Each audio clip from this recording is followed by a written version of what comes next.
about them if you don't know them. Jill Hardiman is a fisheries biologist with the U.S. Geological Survey in the Columbia River Research Lab. And she's been working in the field of fisheries for over 20 years, starting in Alaska as a fisheries observer, and then to the Columbia Gorge to study juvenile salmon passage, survival, and behavior at hydroelectric dams, and a lot more. And she's fabulous.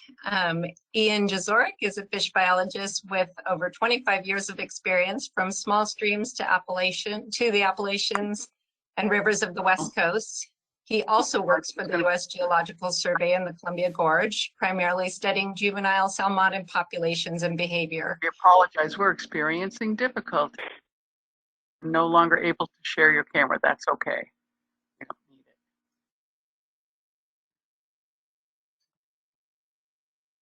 Can you guys hear me okay? All right, getting a thumbs up. I got a little weird error from the platform, but I think we're back in business. And I was introducing Ian. Ian enjoys working and playing in and around the White Salmon and other local rivers. So do I. Joe Zendt is a fisheries biologist with the Yakama Nation fisheries program and has worked for over 25 years monitoring fish populations, habitat, and fisheries harvest in Virginia, Colorado, Alaska, and the beautiful rivers of the Columbia Gorge. His favorite pastime is riding frozen powdery fish habitat when it falls on the mountainside. Right on. So before we start, just a little bit of housekeeping. We'll have time for questions and answers after the presentation. And just like Zoom, there's a chat box. You can type your questions in the chat box. We'll have people muted for the presentation, and we can unmute at the end. We'll see how that works with the group this size, or we can just do the questions in the chat box. If you've called in on a landline phone, we can't mute you, so mute yourself so we don't get a bunch of background noise. And just like Zoom, you can change the view from everyone to just who's talking, which is nice for a presentation. And on my screen, that option is at the top center. And if the slides look small on your screen, there's a little option to enlarge them with a plus sign over on the side. While we're all here, I want to invite you to our next talk in 2 weeks on Wednesday the 10th. It's our winter roundup, which will be a summary of Mid-Columbia's work in the last year and what's ahead for the next year. So join us for that too. And with that, I want to turn it over to our speakers. Thanks, Margaret. So this is Jill Hardiman, and just want to make sure everyone can hear me. Margaret, maybe give me a thumbs up. Great. So thank you everyone for showing interest in the white salmon. It's great to see what a big turnout we have for this 7 o'clock evening talk. We're excited to give you an update on what's going on in the white salmon. As Margaret said, I'm a fish biologist with the USGS, with the Columbia River Research Laboratory, and my coworker Ian Jezorek is also. And I wanted to just kind of upfront state some of our roles in working in the white salmon. So Ian and myself both work primarily focusing on juvenile productivity within the White Salmon River. And so you'll hear quite a bit about that today. And then Joe Zendt, our co-speaker working for Yakama Nation Fisheries Program, his primary role in the white salmon has been to focus on looking in the tributaries for steelhead and coho spawners. And so you'll hear quite a bit about that as well. And so that's, if the talk seems a little bit biased towards those two areas, that's because those are our primary roles as your co-speakers here, but we will also be presenting some information from some of our other collaborators. So with that, we'll give you some information, new stuff of what we do know, but we're also going to touch on that there's still a lot that we don't know about recolonization and what's going on in the White Salmon River. Oh, next slide, Joe. Oops, can you back it up one? So really want to iterate that this has definitely been a collaborative effort within the white salmon, and some of our primary funding sources have come through the National Marine Fisheries Service. the Washington State Salmon Recovery Funding Board. We've also gotten funding from some of the local groups, including the Clarkskamania Fly Fisher and Friends of the White Salmon. And so again, emphasizing that collaborative effort, we will be presenting some data that's also been collected by the Washington Department of Fish and Wildlife and the U.S. Fish and Wildlife Service. And then Margaret with Mid-Columbia Fisheries Enhancement Group has really been instrumental to help us with some of those early years of funding and just help throughout support on this project. Next slide, Joe. So why are we all here? Well, there was a pretty major dam removal event back in 2011 when Condit Dam was blown in the blow and go category of dam removal. And so we're going to give you an update on what's happening for natural recolonization of fish species into the white salmon watershed. I'll give you a little bit of information on background. I'm sure some of this will be reviewed for many of you, but we'll just touch on that and kind of touch on where this dam removal maybe falls in context to other dam removals happening within the nation.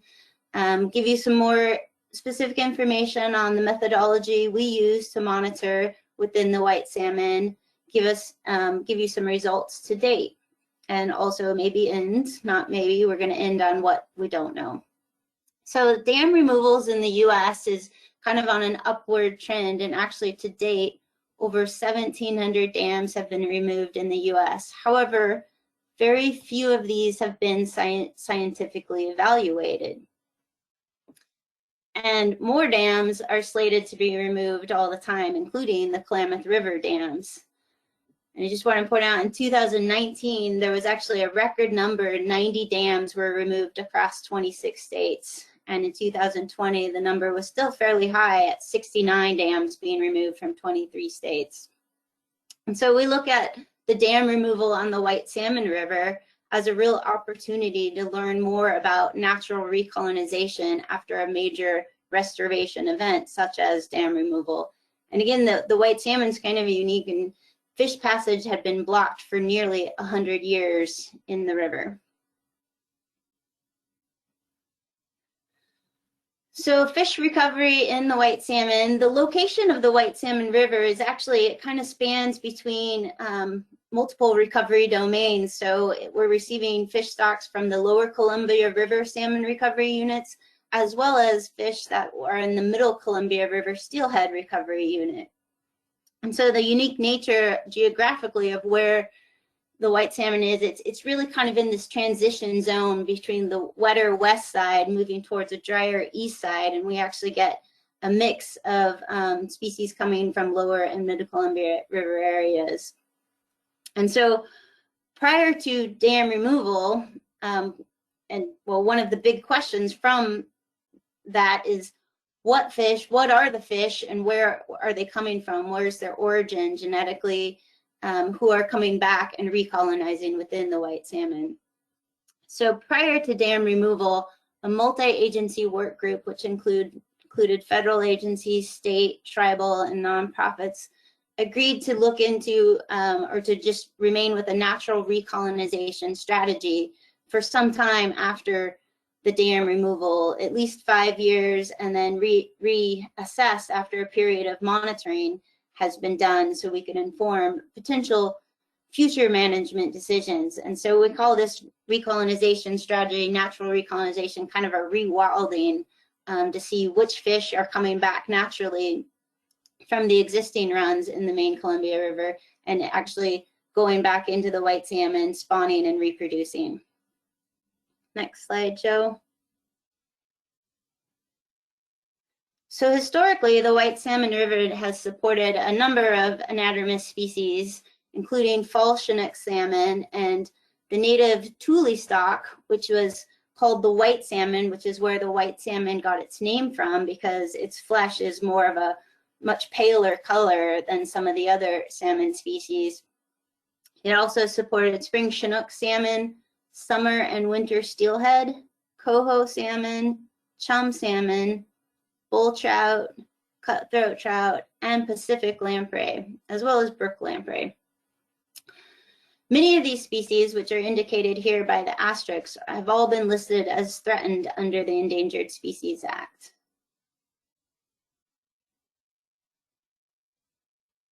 Next slide. So the White Salmon River is unique and very interesting to study for a number of reasons. One, the Condit Dam was a relatively large dam that was breached at 125 feet high, breached in 2011, and was completely removed by 2012 using the kind of a blow and go strategy that quickly removed a lot of the sediment from the reservoir. This opened up about 50 kilometers of steelhead habitat. It's deemed that steelhead are the species that's most likely to take advantage of the largest range of habitat available within the watershed, as they're rather energetic fish and can jump over some of the physical barriers or move up some of the physical barriers that some of the other salmon species cannot. The White Salmon River also provides persistent cold water habitat, which is going to be important in changing climate in the future, as well as it's important for the species that reside there on a regular basis, but also some of the other salmon stocks and runs that are moving up the Columbia River, say to the upper Columbia or to the Snake River, might dip into the mouth of the white salmon and spend some time in there and use it as a cold water refugia as they move on and migrate further up the system. Another thing that's kind of unique about the White Salmon River, or that is very interesting to us as researchers, that we have some information from pre-dam removal as well as that we can then compare to post-dam removal. And so we'll share some of that today. Next slide, Joe. And so here's a picture of the white salmon subbasin, and that predicted, the purple in the lower part of the map shows that predicted steelhead distribution range that was opened up when the Condit Dam was removed. You can also kind of see Condit Dam is labeled there on the lower part. And we realized when we put this map in, actually just today, that there is one tributary that is missing on here that is just upstream of Condit Dam, which is Mill Creek, downstream of Buck Creek. And that will show up on some of the other maps that we'll show. And there is also anadromous fish species within that creek as well. So you'll see that on some future maps. And with that, we'll move into some of the monitoring methodology and pass this over to Joe Zendt.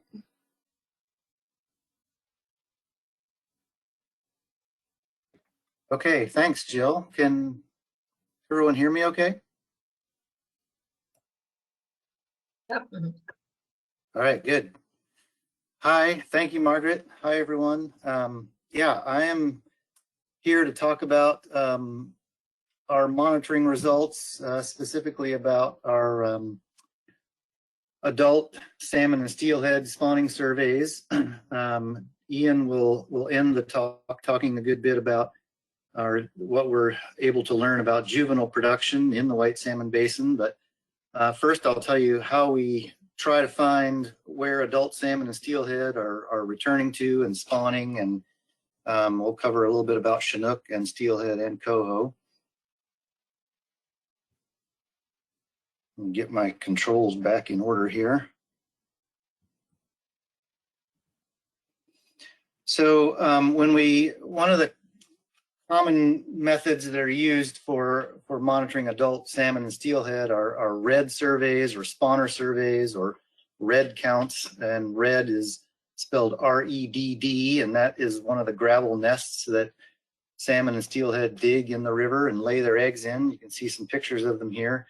We walk or wade along tributary streams or the main stem White Salmon River in some cases to look for and count and GPS the location of these reds, so we have an idea of where these fish are spawning. For Steelhead and Coho, Yakama Nation fisheries crews have conducted surveys in the tributary streams, so Buck Creek and Rattlesnake Creek and Mill and Spring Creek for the most part. is where I'll talk about those species. I'll also show some information that Washington Department of Fish and Wildlife has found doing surveys on the main stem White Salmon River for Chinook salmon. The surveys on the main stem during the late summer and fall for the Chinook yield pretty complete and pretty good information on the Chinook numbers and their distribution. So that's really useful information. For the Steelhead and Coho information I'll talk about, it's a little bit, quite a bit more uncertainty. We have to find them in the tributary streams during high flow periods. They can hide under log cover and in the brush when they dig their reds. So we tend to undercount the Steelhead and the Coho reds. So we'll talk about that a little bit too. We have some uncertainty associated with whether or not we're actually finding reds or not in some cases. So we identify them as possible, probable, and definite for those species under our current or what we have been doing. So we'll kind of talk about where we're finding these fish and how many. Steelhead surveys in the tributary streams have yielded these results to date. So this is 2013 to 2019, what we're finding as far as steelhead spawning locations. Each color is a different year. And again, remember, you won't see any dots along the main stem White Salmon River for this. These surveys are only in the tributaries. But this map kind of shows a subbasin or a part of a subbasin view of where we are seeing steelhead spawning. And for the most part, we're seeing them in each of the expected streams and in most of the expected reaches that we thought they might be able to access and spawn in. The cross marks that you see here represent the upstream bounds of where our surveys started. So you can see in some cases, like in Buck Creek, we covered what we think is going to be pretty much the entire area where steelhead are likely to access and spawn and get decent counts on them. In other places like Rattlesnake Creek, even though we've started above some partial barriers, some of you may be familiar with a falls that's about 1.5 miles up Rattlesnake Creek, about 10 to 12 feet high. We weren't sure if steelhead could get above that or not, or we really suspected that we could, but we weren't sure how many would. We have observed, live adult steelhead and steelhead reds above that falls, and there's some additional stream miles upstream of there that would be accessible that we haven't been able to survey. So some of these surveys are, as I described, going to be undercounts for a variety of reasons. But Mill Creek is another area that we've only surveyed the lower end of due to landowner access limitations, and we're seeing steelhead and coho spawn in those areas. So anywhere that anadromous fish can access currently in the White Salmon River, it certainly looks like they are reaching these areas and spawning in relatively low numbers when it comes to steelhead and coho. So I'll give everyone just a second to look at that map before I move on.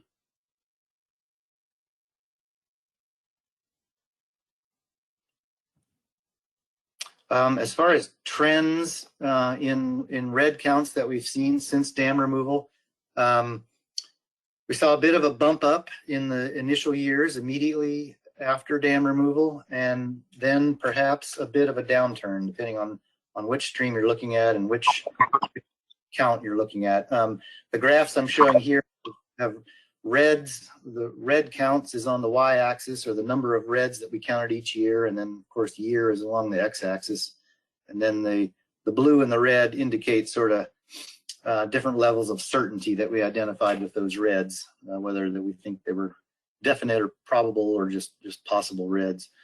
So given these numbers that we're seeing, we think that there are likely at least 50 to 100 fish steelhead per year in each of these tributaries, total in the tributaries spawning. That doesn't count fish that are in the main stem white salmon that we're not surveying, and again, maybe a bit of an undercount due to the variety of reasons we deal with during steelhead spawner surveys. But kind of the overall story is here we saw a bit of a bump up and then a decrease, but that tends to jive with regional trends in salmon and steelhead population returns over the last few years, and I'll show a little bit more information on that. So a little bit hard to conclude much of a trend directly related to dam removal at this point, other than we have documented steelhead and coho in places where they haven't been for 100 years, and they are in fact, spawning in these streams. So a good story there. More to come on how their numbers go over the next few years. Another big unknown that we wanted to look at when we conduct these spawner surveys is what's the source of these spawners? Where are they coming from? Are these fish that just returning to the white salmon to a slightly different area now that they can get above the dam, or are these fish from, as we know in other populations, other river basins contribute steelhead and sometimes other species as well. So we had hoped to find a few more carcasses or fish tissue samples to be able to take during these spawner surveys. That didn't really pan out, but you'll see in Ian's part of the talk, due to some juvenile samples that they're taking, that it does appear to be a mix of both local and other nearby populations contributing to the spawners here. So these are the numbers for steelhead. We did conduct a little bit more limited effort for coho, and finding slightly lower numbers, a similar trend, similar distribution as far as streams. Coho are present in all the same streams that we have expected them in, just in a little lower numbers than what we're seeing here for steelhead. And I'd like to add, we have some local volunteers coordinated by the Native Fish Society that are taking over some of these surveys and going to be conducting these surveys for the next few years. So we're looking forward to being able to continue learning some of this information in these streams.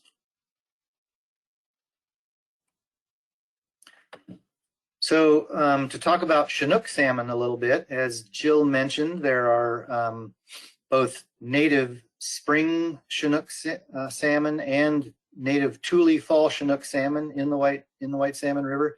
There are also upriver bright fall Chinook that have been introduced and are largely maintained by local hatchery releases.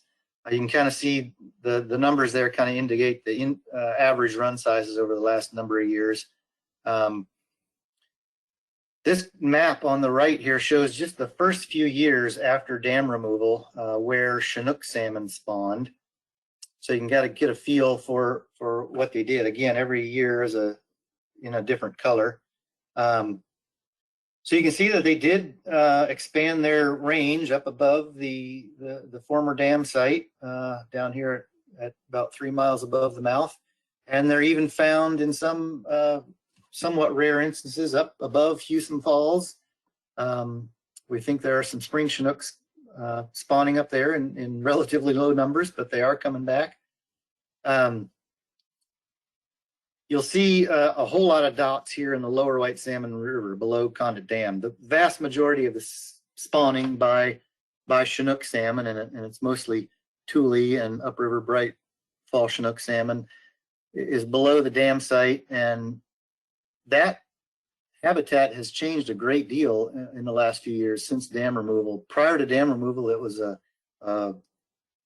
cobble and large boulder for the most part, not great spawning habitat for salmon. Since dam removal, all the gravels that have been trapped behind Condit Dam for about 100 years have been able to retransport and redistribute through the lower White Salmon River. So there's been a significant refreshing of the quality of spawning habitat in the lower White Salmon River, and I think you see fish responding to that as well.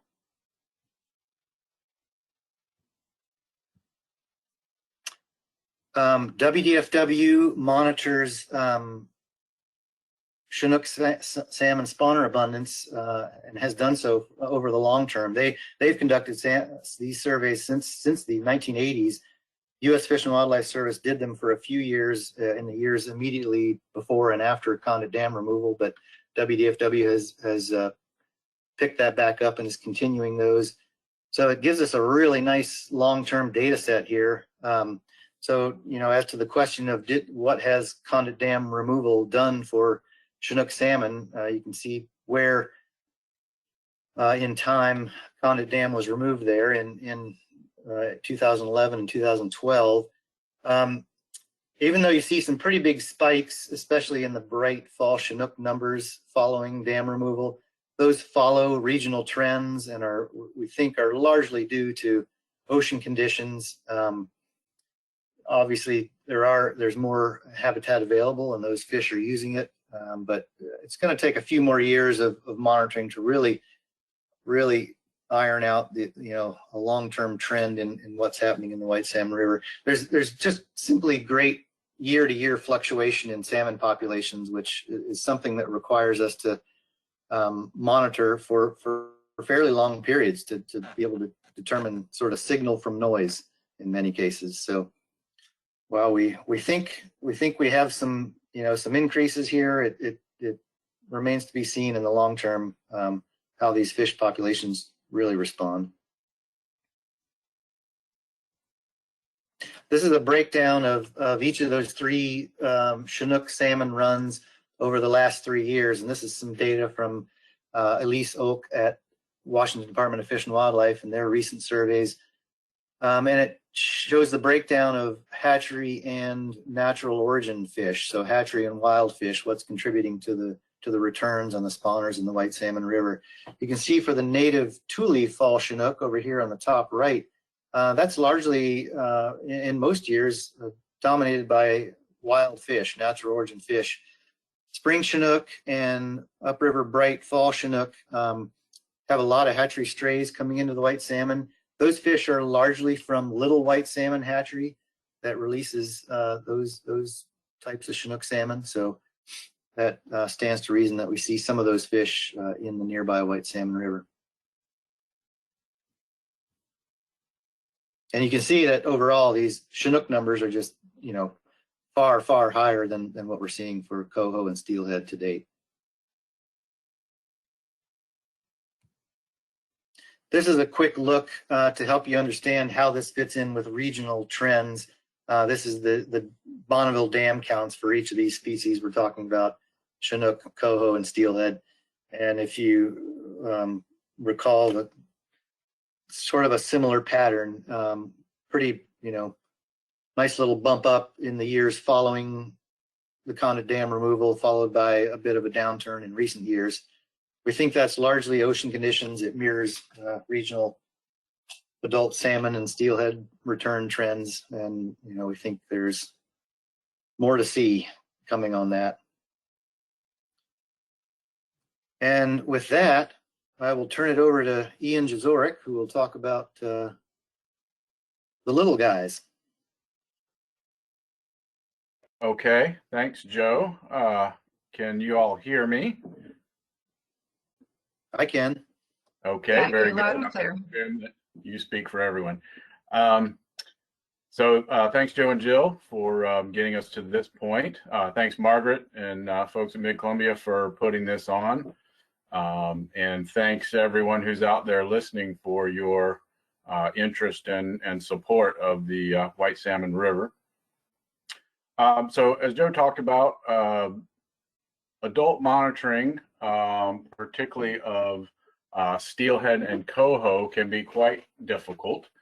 So as we were talking about actions to take and monitoring efforts to do in the white salmon, sort of all the agencies involved agreed that it would be important to also do some juvenile monitoring to try to get a more complete picture of what's going on out there. So hence our focus on some of the juvenile production. I think probably everyone watching this is fairly familiar with the salmon life cycle. Salmon mature at sea, come back, lay their eggs in fresh water, small streams, rivers. fry hatch out and become what we would call par, which is a rearing phase in freshwater, and then eventually become a smolt, which is a migratory phase as the fish are heading out to sea.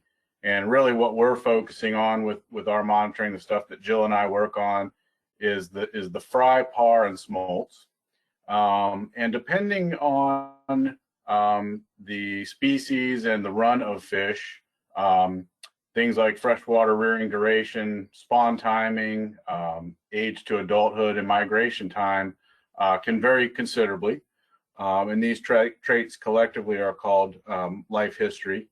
So a fish might come out of the gravel and spend anywhere from weeks to potentially years in freshwater, rearing as a par. So quite a bit of diversity. Go ahead, Joe. So some of our goals with our juvenile monitoring, we wanted to assess particularly steelhead and coho smolt abundance.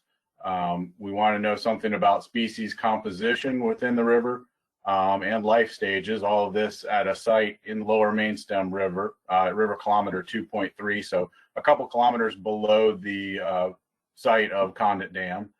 So we're looking at that within the main stem. And then we also wanted to assess distribution, species composition, and abundance of juvenile salmonids in the tributaries. And we want to document some of these life history traits via tagging fish with passive integrated transponder or pit tags. In the lower right-hand corner there, you see a photo with a penny and a pit tag next to it there. Also known as a microchip tag. You might have one of these in your dog or your cat. They give each fish a unique number, and if we recapture that fish and scan it, or if that fish passes through Bonneville Dam as a juvenile or an adult, it may get detected, and we can get information on life histories and life history diversity. And then we also wanted to, from juvenile fish, collect some genetic samples to analyze something about their parents, basically, their genetic stock ID, we would call it. And in other words, where are these fish coming from? From some pit tagging studies that we did within the white salmon upstream of Condit Dam before it was removed, we knew through some pit tag detections that some of the rainbow trout, Oncorhynchus micus, that were present above the dam, they were still trying to go downstream. We had some that were detected at Bonneville. So even though the dam had been in place for nearly 100 years, there was still some latent anadromous genes floating around, and fish were still trying to do it. So we want to know something about what fish are recolonizing. Okay, Joe.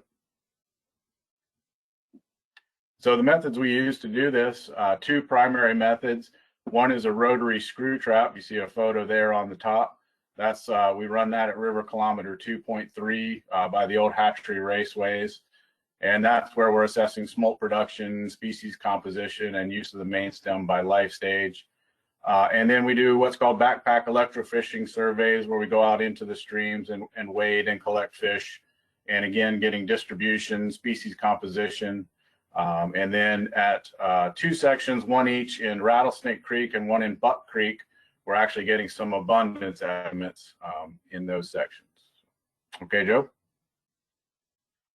Quick map here. Columbia River down at the bottom of the slide. You see White Salmon, Hood River, Oregon across the way. Moving up the White Salmon, you see the small yellow triangle. That's our screw trap site.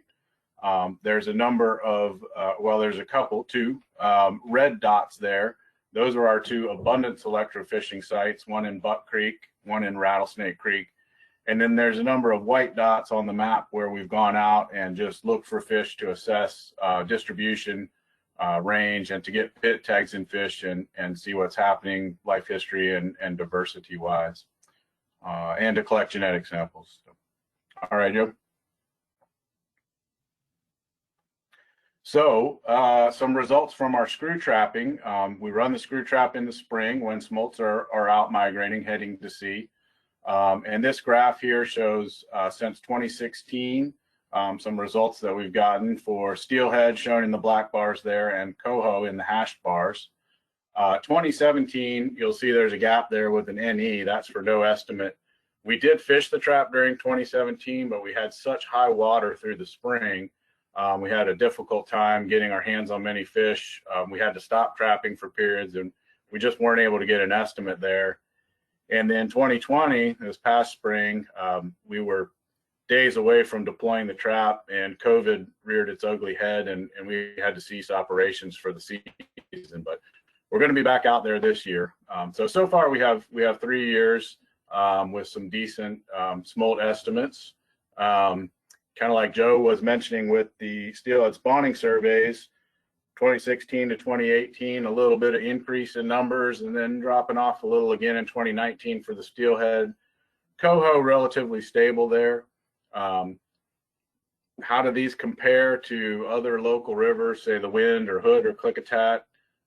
These numbers are a little bit lower. However, that's not unexpected given that the white salmon has a little bit more limited habitat availability, and we're dealing with a population that is reestablishing itself, hopefully on the rebound. But that's something that we're tracking, comparing to other rivers.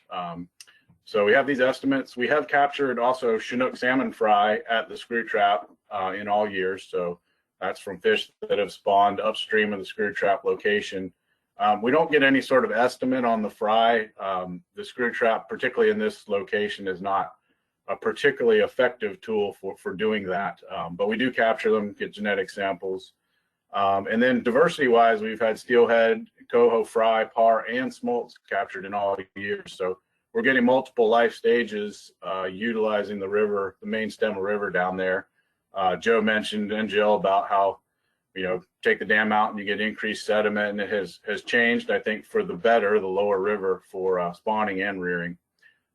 So these data indicate we've got spawning upstream of the dam site. Looks like pretty good life history diversity and use of improved habitat downstream of the dam site. Okay, Joe.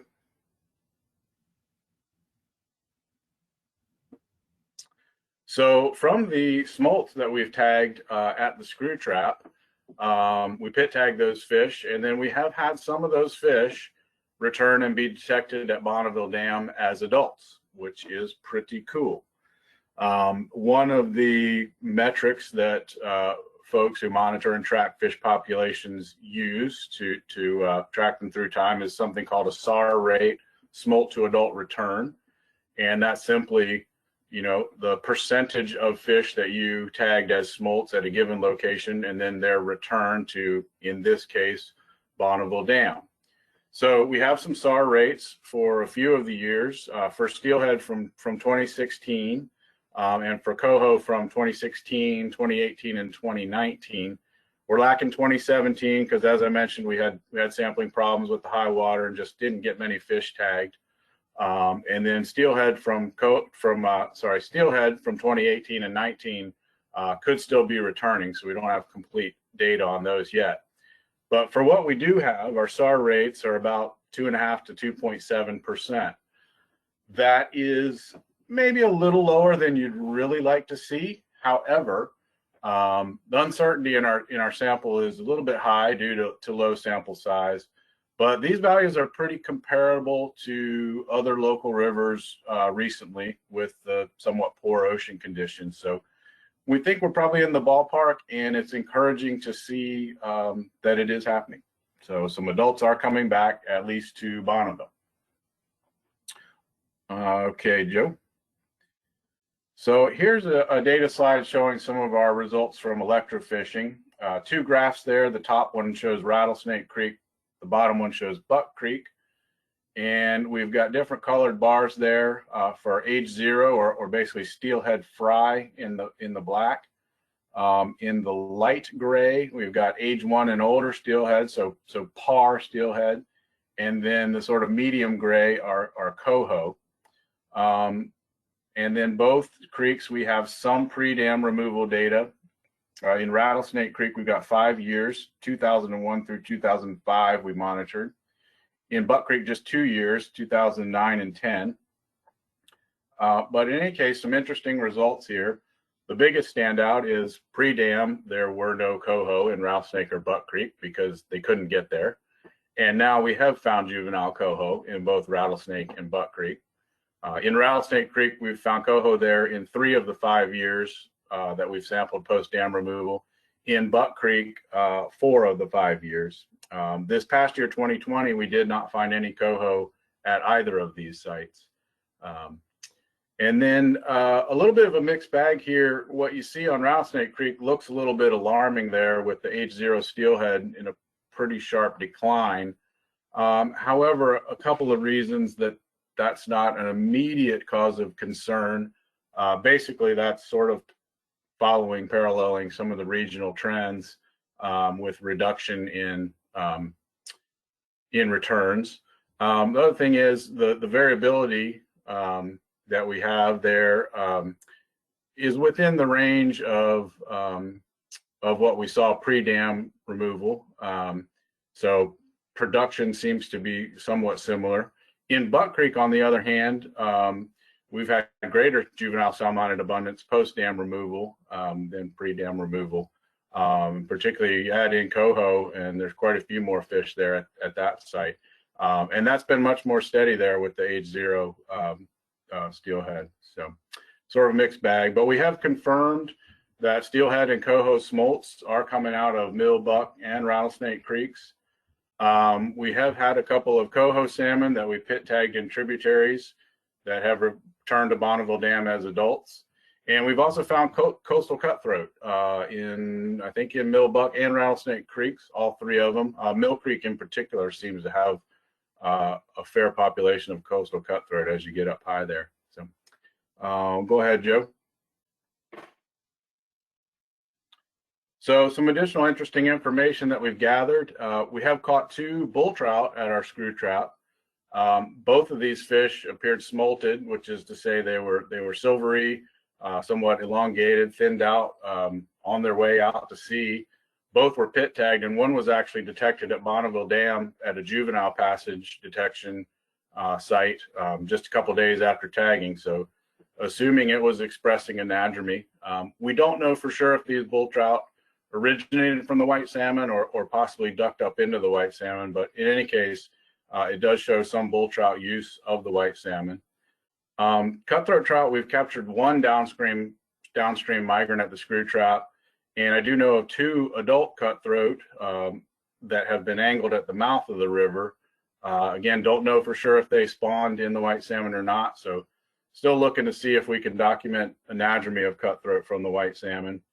And then with the steelhead, we've got kind of an interesting interplay between the white salmon and the Hood River. The Hood, of course, located just across the Columbia on the Oregon side. We've had juveniles that were pit tagged in each river end up being captured or detected in the other river as juveniles, and we've had a couple of fish that have returned as adults, steelhead, that have ended up in the Hood River. Don't know if they spawned there or if they came back over to the white salmon. Unfortunately, we don't have any pit tag detection infrastructure in the white salmon at this time. But some interesting interplay going on there. Go ahead, Joe. And a little follow-up to that with the Hood River interplay, we have had some steelhead genetic samples analyzed from some par and smolts that we captured at the screw trap and through some electro fishing in the main stem river. This is just during 2016, so it's a limited data set. But this pie chart kind of shows the breakout of where those fish what genetic group they typed out as. And you can see there in kind of the tan color, the largest single group was actually white salmon fish. And then a mixed bag of other stuff, but one of the other primary groups was Lower Columbia there, the red part of the pie. And those were almost all typed out as very similar to Hood River fish. And it would appear through both the genetics analysis from these samples and through some of the adult return timing that we have both summer and winter fish returning to the White Salmon River. So it'll be interesting to see if these proportions change through time. We do have some other genetic samples from other years that are currently under analysis at the CRIPFIC laboratory right now. So that'll be really interesting to see. So, okay, Joe. So quick recap, what do we know? We know steelhead, coho, and Chinook salmon are spawning and producing juveniles upstream of the former dam site. We've got multiple life stages, good diversity of fish using improved habitat downstream of the dam site. We know use of tributaries by anadromous fish and that smolts are being produced from those tributaries. We're getting estimates of steelhead and coho salmon smolt production. We know that white salmon origin steelhead and coho salmon have returned at least to Bonneville Dam as adults. And we've got some preliminary steelhead genetics with the greatest contributing group being white salmon fish. Go ahead, Joe. So what we don't know, good hard steelhead and coho adult estimates. And really we don't know. We've got pit tagged adult fish returning to Bonneville Dam. We don't know with what sort of success rate they're coming back from Bonneville to the white salmon then. We don't know yet quite full range by species within the river. Main stem versus tributary production. We know there's spawning and rearing use by coho and steelhead in both, but we don't really have a breakdown of where most of the fish are coming from. Spawner to juvenile production, you know, how many smolts are we getting per spawner?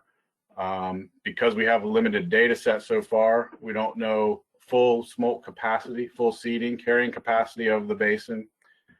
We'd like to know more about bull trout. Are they spawning and rearing in the river, and whether we have cutthroat trout anadromy, and then just long-term status and trends for these salmonid runs in the white salmon. And we're hoping to slowly start to answer some of these questions with hopefully getting to both more intensive monitoring on a year-to-year basis and just longer-term monitoring to answer some of these questions. So, go ahead, Joe. So with that, thanks to everyone for your continued interest and support.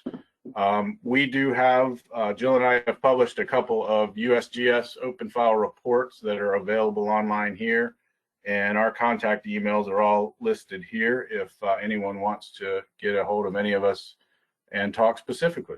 So with that, thank you, Margaret. That was great. Thank you, guys. I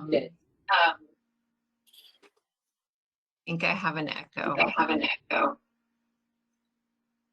So if yeah, mute yourself, Jill. Anyone who's not speaking. See if that solved it. Oh, that's fine. No, it's not. I'm going to mute myself. Connor, you want to do the questions in the chat box?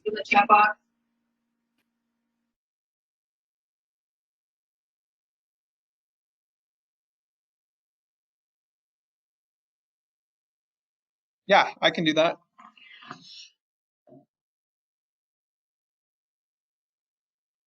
Thanks. It doesn't sound like you have an echo. No, you don't either Maybe anymore.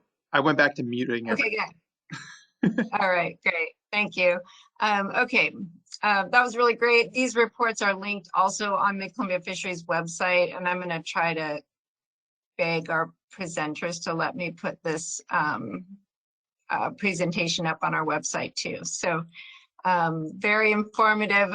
First question, we had some good questions and answers in the chat box. I'm just gonna focus on the questions that weren't answered already. One from Whitney, are steelhead being surveyed both winter and summer run fish?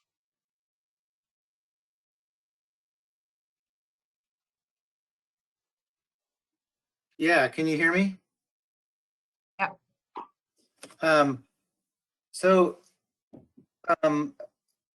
In a way, yes, winter and summer steelhead both come in and spawn.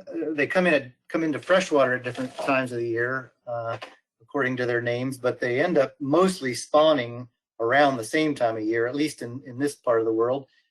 So the spawner surveys for steelhead that we're doing in March through May do tend to capture both summer and winter spawners. We're not able to distinguish them just by doing red counts, but some of the genetic samples that Ian mentioned that they have collected on the juveniles do indicate that we do have genetic signatures of both summer and winter steelhead present. So we don't have a great breakdown into, as far as proportions, but we do know they're both present. Thanks.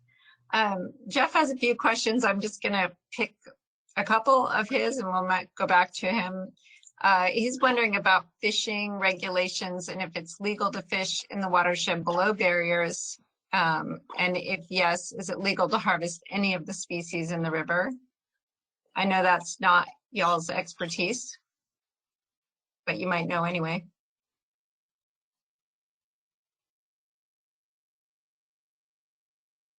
Yeah, maybe. I don't know all the regs right off the top of my head. Ian might have a better answer.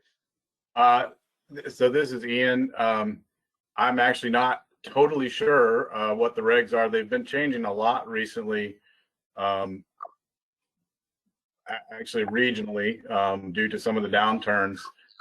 So definitely check the regs before you go out there. I know for a few years after dam removal, it was open for fishing.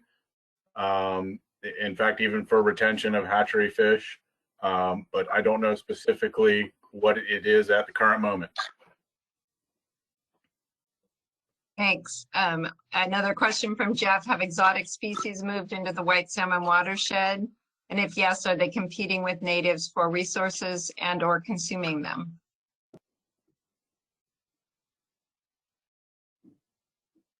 So this is Ian again. In some of our tributary electro fishing, particularly Rattlesnake Creek, we have caught some brook trout, which are an introduced species, potentially can compete, but we don't really have any idea of. I mean, we've only caught a handful of individuals, so they don't appear to be there in high abundance. They are present. Brook trout are present much further up the white salmon drainage in Trout Lake Creek and up in that area, and so it's not surprising that we find some lower down.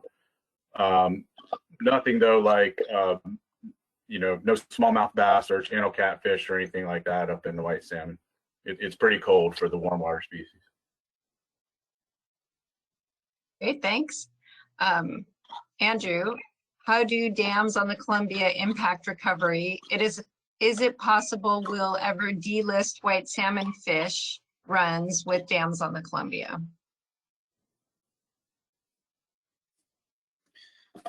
Whew.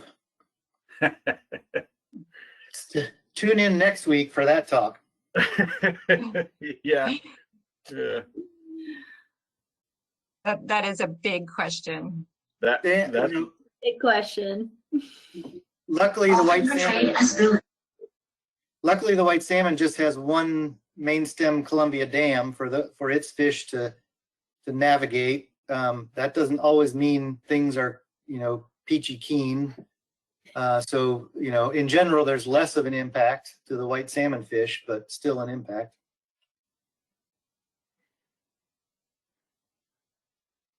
So Bob Margulis asks, prior to dam removal, did you do any DNA studies of rainbows, captive steelhead above the dam to be able to correlate return of steelhead to remnant captive steelhead rainbows? Any info on % of resident rainbow contribution to steelhead productivity? Thanks, Bob. That's a great question. Yeah, so this is Ian, and if you remember the that pie chart that I showed with some of the genetics analysis and how the fish, the steelhead, were typing out, and we said the biggest contributing factor was actually white salmon origin fish at 42 or 45%, something like that. Those were compared to pre-dam removal samples of Omicus in the white salmon. So it does appear that there is a constant genetic lineage that persisted up there through the time that the dam was in till now. And one of the things we really want to know is, do those fish over time, do those fish come out sort of on top, as opposed to some of the other fish that are straying in, or the Skamania stock fish that are common in this area. So that's a big question and a good one. Matthew Richardson asks, are hatchery origin spring Chinook outcompeting natural origin Chinook? Is there discussion about reducing or discontinuing hatchery programs? So there are no spring Chinook hatchery releases in the white salmon. The closest one would be at Little White Salmon. As to whether or not, the competition levels between hatchery and wild Chinook in the white salmon, that hasn't been studied. That would take quite a bit of research to really look at carefully. At this point, so early in the recolonization and with so few numbers, I think, any spawning, any production can help boost these numbers for future returns. So, yeah, that's a bit of an unknown. This is Ian. There is some concern, not so much about the spring Chinook, but the between the Thules, which are the native fall stock, and the upriver brights, which were not thought to be native to the white salmon. And both of those fish are produced in large numbers in nearby hatcheries, and both of them, as Joe showed through some of the WDFW surveys, are present in the river.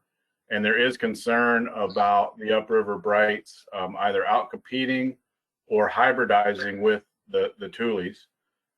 There's actually a report that's going to be coming out shortly by U.S. Fish and Wildlife Service that analyzed some genetic samples that we took from Chinook fry. And it does show a level of hybridization between the Thule and the upriver bright Chinook that is of some cause of concern to Fish and Wildlife Service and NOAA fisheries. And yes, there will be discussions about hatchery management, even though there's no direct release of fish into the White Salmon River, as far as whether to reduce production in any of the hatcheries or move production further away from the river, et cetera. Those are not decisions that we play a role in, but talks are ongoing. So yeah, that's something that is being looked at. Yeah, that's a good add-on, Ian. And I would add really quick that those discussions sort of are ongoing. There's constant discussions about releases at Little White Salmon and Spring Creek and what kind of impacts they're having on the white salmon. I know of at least one recent possible proposed increase in releases at Little White that are not happening because of concerns in the Big White Salmon River. Rick asks, is there any plans to study the interaction between rainbow trout and steelhead?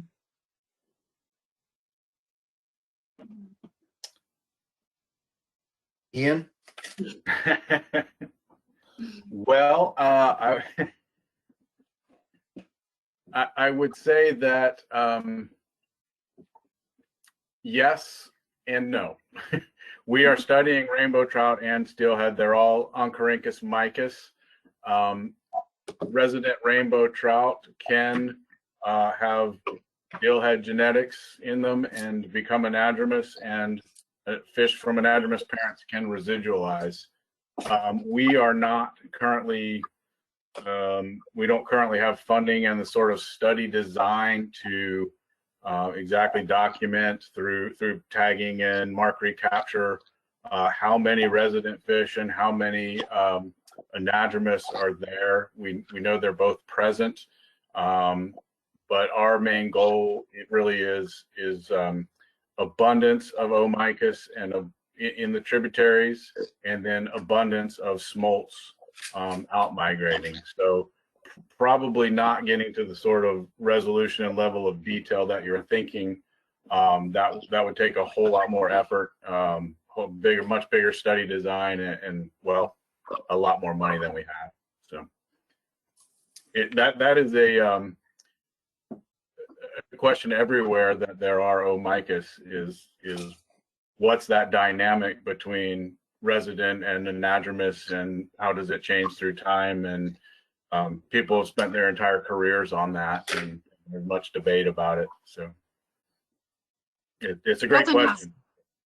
Yeah, Felton's question builds on that. He would like more clarity on the numbers for Buck and Rattlesnake Creek when you presented. If Steelhead couldn't be there before, how do you have the before numbers? Before dam removal. Yes, so prior to dam removal, those were omicus. You could call them resident trout, but they certainly were. They had a lineage going back to steelhead that used the White Salmon River prior to Condit Dam. So getting, and that's related to the previous question about resident fish versus anadromous fish. They're all omicus. If you look at a juvenile like you see in this picture here saying thanks, you can't hold that in your hand and say whether that's going to be an anadromous or a resident rainbow trout.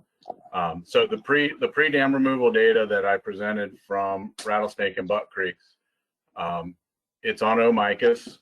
So similar life stages, fry and par life stages. A resident fish might become an adult at 6-8 inches long. But we knew from then that some of those resident rainbow trout were still expressing anadromy, because despite Condit Dam in place, they were either going through the turbine or over the spillway, and we detected some down at Bonneville Dam. So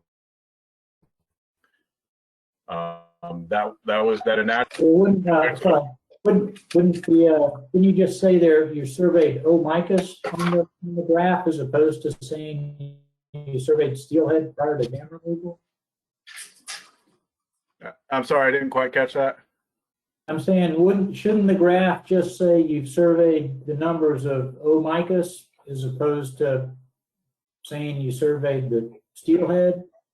Yeah, I think on the graph we have it labeled as steelhead or rainbow trout, steelhead RBT. So, but yeah, you're right. Okay, thanks. Emily Stevenson asks, are there any hatchery fish being released in the white salmon? No. Banked asks, with dam removals on White Salmon, Hood River, and Wind River systems recently, and recognizing each system and dam had different conditions regarding passage prior to dam removal and habitats upstream, how did the responses compare in terms of steelhead population expansion?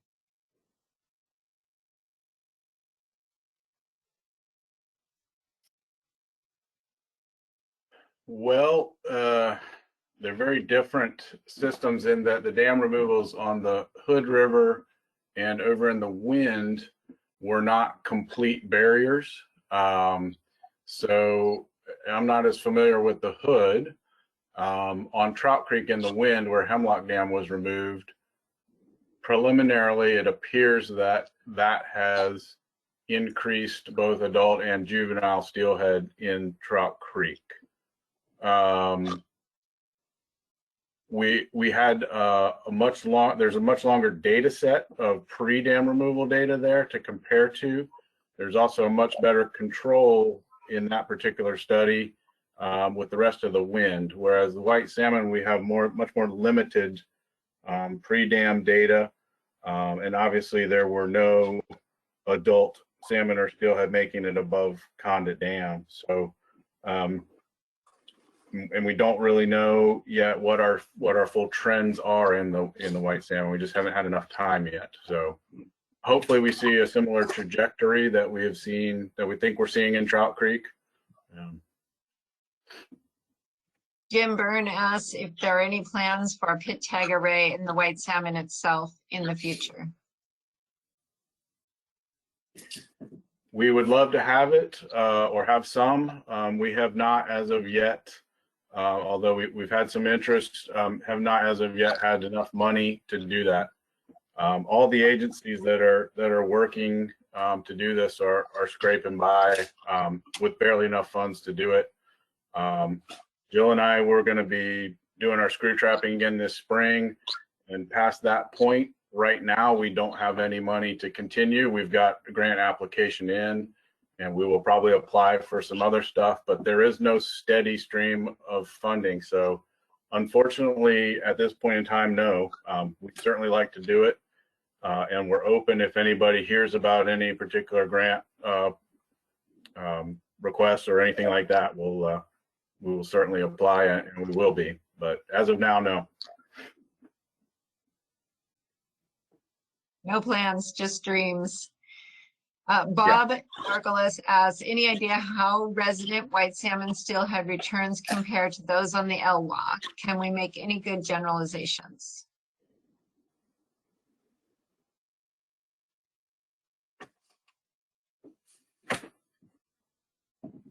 I'm not too familiar with numbers on the Elwha, so I don't think I can answer that one too well.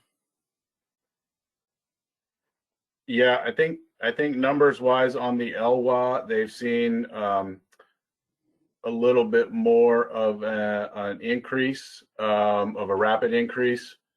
Don't quote me on that, but the Elwha has a whole lot more available habitat than the white salmon does, and it had prior to dam removal, there was a whole lot more resident fish there, and then and there was also a bit more stream downstream of the dams there. But I think they've seen a little more pronounced response. They also have a little bit more robust monitoring program because there's a lot more tribal involvement up there with some big hatchery programs, and it's in a national park, so they have a lot more stable funding. So we're probably a little ways away from making any direct comparisons with the Elwha. We'd certainly like to get there. Just a fraction of the funding for monitoring would be great. Yeah. Mark E asks, is there any knowledge of how far upriver the Thule stock spawned prior to Condit?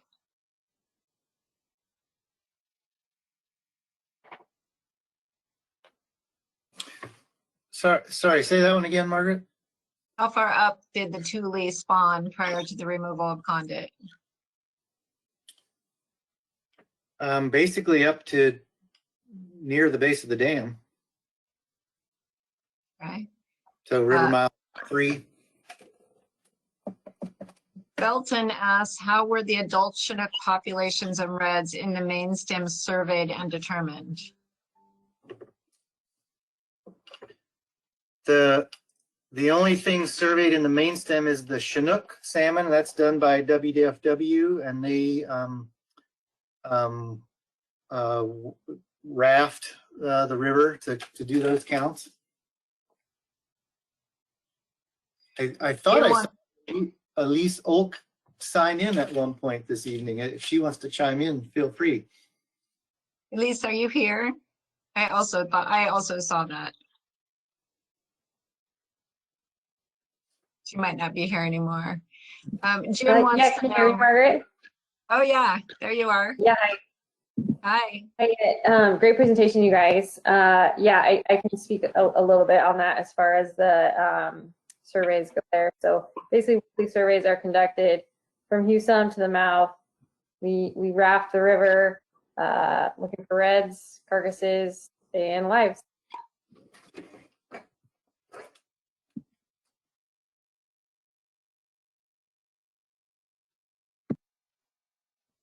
Jim asks, how large were the bull trout and the screw trout that you caught? The bull trout, both of them were about 180, 190 millimeters, so 7-ish inches or so. Yeah, that one's actually laying on a ruler. I can't quite read it, but smolt size, juvenile size. Ben asks, will there be an opportunity to utilize eDNA techniques to support monitoring of anadromous salmonid recolonization in white salmon tributaries?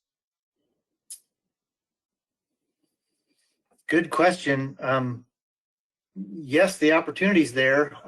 Again, we're lacking funding for sample collection, sample analysis. Jill and Ian, did you guys, there was some plans underway for some of that. What's going on? Yeah, we did actually do a few samples of eDNA. We were trying to determine if coho salmon had gotten upstream of the water diversion on Buck Creek, which is at about river kilometer 4 or so, partial barrier, passable by steelhead. We weren't sure about coho, and we did take a few eDNA samples. They came back negative for coho. That was just a one-shot deal. That diversion has since been modified to allow year-round passage for fish, and hopefully within the next year or so we'll be able to get up there and start actually looking for coho.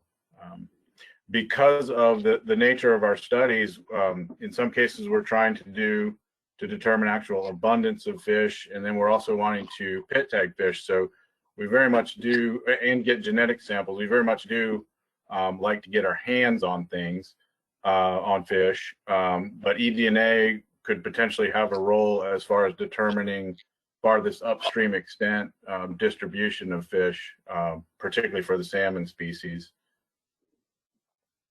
Again, that would certainly be something you would work in if you had a fully funded your wildest dreams monitoring program.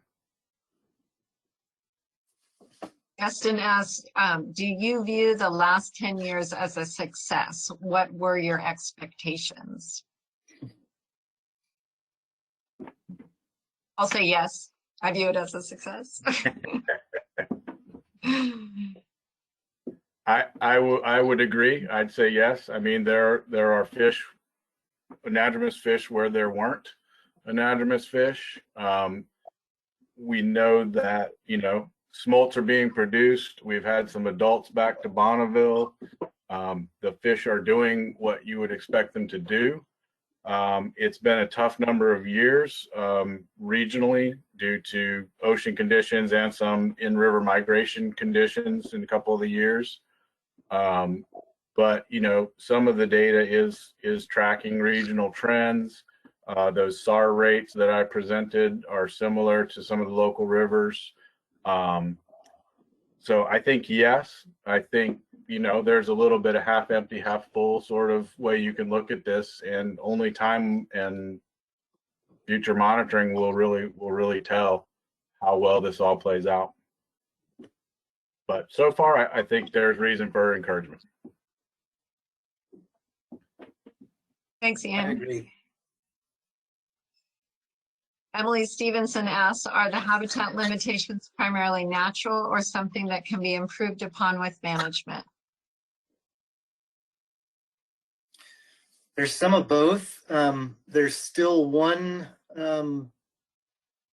passage barrier in one of the tributaries in Spring Creek, which could yield a bit more potentially productive habitat. We don't know a whole lot about it. There are still conditions in, especially in Rattlesnake Creek, lingering from past habitat alteration, some channelization and lack of large wood. So there's some, common themes like that in the watershed that can be improved upon, that are human related. The natural conditions are, actually potentially pretty beneficial in the white salmon due to the cold water and temperatures that it experiences. So some of both. Yeah, and I would say that Rattlesnake Creek has some real potential for restoration. And I know Margaret's group and Underwood Conservation District and others are in the tribe have looked at that as far as water quantity and quality. By quality, basically being water temperature. By the end of summer, Rattlesnake Creek is extremely warm and very, very low flow, and that's really one where a whole watershed sort of restoration approach from the uplands all the way down, I think would be beneficial. At times, Rattlesnake Creek in the late summer approaches lethal temperature levels for fish. So